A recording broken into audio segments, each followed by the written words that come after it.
नमस्ते दोस्तों। आज की इस बेहद दिलचस्प चर्चा में आपका स्वागत है। आज हम उस एक चीज के बारे में बात करने वाले हैं जो हमारे हर दिन को, हमारी पूरी जिंदगी को चलाती है, लेकिन हम शायद ही कभी उस पर ध्यान देते हैं। जी हां, हमारी आदतें। ये वो खामोश ताकतें हैं जो हमारी दिशा तय करती हैं। लेकिन फिक्र मत कीजिए, आज हम जानेंगे कि कैसे ये आदतें चुपचाप अपना काम करती हैं, और सबसे जरूरी बात, हम कैसे इस बागडोर को वापस अपने हाथों में ले सकते हैं। तो चलिए बिना किसी देरी के शुरू करते हैं। महान दार्शनिक अरस्तू की एक बहुत ही कमाल की बात है। उन्होंने कहा था, हम वही हैं जो हम बार बार करते हैं। जरा सोचिए इस बारे में।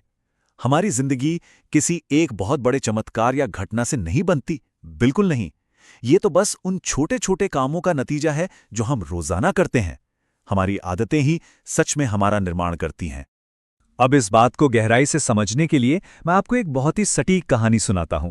कल्पना कीजिए कि एक आदमी घोड़े पर सवार होकर बहुत तेजी से कहीं जा रहा है। उसे देखकर ऐसा लगता है जैसे उसे कहीं पहुंचने की बहुत जल्दी हो। सड़क के किनारे खड़े एक व्यक्ति ने उसे देखकर जोर से पूछा, भाई कहाँ जा रहे हो? सवार ने पलटकर जवाब दिया, मुझे क्या पता, इस घोड़े से पूछो। सच कहूं तो यही हम में से ज्यादातर लोगों की कहानी है। हम अपनी आदतों के घोड़े पर बैठे हैं और बस चले जा रहे हैं, बिना ये जाने कि हमारी मंजिल क्या है, एकदम ऑटो पायलट मोड पर। तो आखिर ये घोड़ा है क्या? मेरियम वेबस्टर डिक्शनरी इसे बहुत ही शानदार तरीके से समझाती है। आदत का मतलब है व्यवहार का वो रूप जो लगभग या पूरी तरह से ऑटोमेटिक बन चुका है। इसीलिए तो उस घुड़सवार को अपनी मंजिल नहीं पता थी। जब कोई काम पूरी तरह से स्वचालित हो जाता है तो हमारा उस पर से सचेत यानी कॉन्शियस कंट्रोल पूरी तरह से हट जाता है। और इसी से हम आते हैं अपने पहले अहम हिस्से पर, जीवन का ऑटो पायलट मोड। अब तैयार हो जाइए एक चौंका देने वाले सच के लिए। 95% मनोवैज्ञानिक अध्ययनों से पता चलता है कि हम जो भी महसूस करते हैं, सोचते हैं या हासिल करते हैं, उसका 95% हिस्सा सिर्फ और सिर्फ हमारी सीखी हुई आदतों का नतीजा है। हम जन्म से कोई आदत लेकर नहीं आते, हम इन्हें बचपन से सीखते हैं और फिर ये धीरे धीरे ऑटोमेटिक हो जाती हैं। और पता है, ऑटो पायलट पर जीना पूरी तरह से स्वाभाविक है। इसके लिए हमें कोई अपराध बोध महसूस करने की बिल्कुल भी जरूरत नहीं है। असल में इस ऑटो पायलट सिस्टम के बहुत सारे फायदे भी हैं। सोचिए, अगर रोज सुबह उठकर ब्रश करने जैसे छोटे से काम के लिए भी दिमाग को लंबी चौड़ी बहस करनी पड़े तो क्या होगा? दिन शुरू होने से पहले ही मानसिक रूप से पूरी थकावट हो जाएगी। इसे चेतन थकावट कहते हैं। लेकिन दूसरी तरफ है स्वचालित दक्षता या ऑटोमेटिक एफिशिएंसी। नाश्ता बनाना, बच्चों को स्कूल छोड़ना, ऑफिस जाना, ये आदतें हमारी बहुत सारी मेंटल एनर्जी बचाती हैं, और जो ऊर्जा बचती है उसे हम क्रिएटिव और नए विचारों में लगा सकते हैं। तो आदतें हमारी बहुत अच्छी दोस्त हैं, बशर्ते वो अच्छी आदतें हों। तो चलिए अब बात करते हैं उन लोगों की जो इस सिस्टम का सबसे बेहतरीन इस्तेमाल करते हैं। आइए जानते हैं सफल लोगों का रहस्य। जब हम दुनिया के बड़े बड़े सीईओज या सुपरस्टार्स को देखते हैं तो हमें लगता है कि उनके पास कोई जन्मजात जादू है, लेकिन ऐसा बिल्कुल नहीं है। वे शुरुआत से ही दूसरों से ज्यादा स्मार्ट या टैलेंटेड नहीं होते। उनकी सफलता का असली राज है उनकी शानदार दिनचर्या। उनकी अच्छी आदतें ही उन्हें हर चुनौती के लिए दूसरों से कई बेहतर तैयार रखती हैं। ये कोई चमत्कार नहीं है, बल्कि सही कामों को लगातार और बार बार करने का नतीजा है।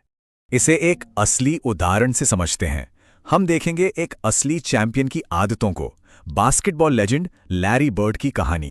महान बास्केटबॉल प्लेयर लैरी बर्ड को खेल के इतिहास में सबसे पैदाइशी प्रतिभाशाली खिलाड़ी नहीं माना जाता था। तो फिर वो इतने बड़े लेजेंड कैसे बन गए?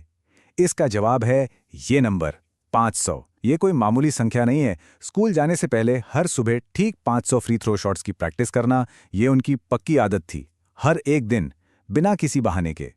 और इस जबरदस्त अनुशासन का जो परिणाम था वो पूरी दुनिया ने देखा। अपनी शारीरिक और नेचुरल लिमिट्स के बावजूद इस अटूट अभ्यास के दम पर लैरी बर्ड ने अपनी टीम बॉस्टन सेल्टिक्स को 3 वर्ल्ड चैंपियनशिप्स जिताईं। वो इतिहास के सबसे कुशल फ्री थ्रो शूटर्स में से एक बन गए।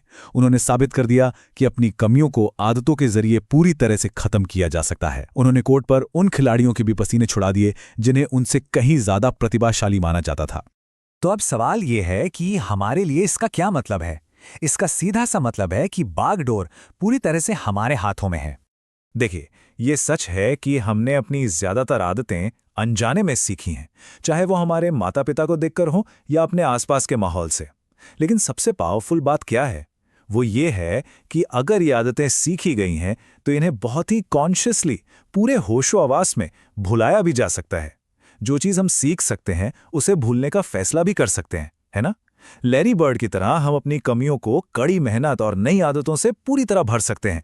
जो पुरानी आदतें अब हमारे किसी काम की नहीं हैं, उनका बोझ ढोने की हमें अब कोई मजबूरी नहीं है। तो हम इस चर्चा के बिल्कुल आखिर में आ गए हैं। हमने देखा कि आदतें हमारी जिंदगी का 95% हिस्सा कंट्रोल करती हैं और कैसे सही आदतें किसी को भी एक चैंपियन बना सकती हैं। तो अब वक्त आ गया है कि उस घोड़े की लगाम हम वापस अपने हाथों में लें और खुद तय करें कि हमें कहाँ जाना है। इसलिए जाते जाते मैं एक सवाल छोड़कर जा रहा हूं। आज इसी पल हम सभी अपनी कौन सी उस एक पुरानी आदत को सचेतन रूप से छोड़ने का फैसला करेंगे। इस शानदार सफर में जुड़ने के लिए बहुत बहुत शुक्रिया। सीखते रहिए और आगे बढ़ते रहिए।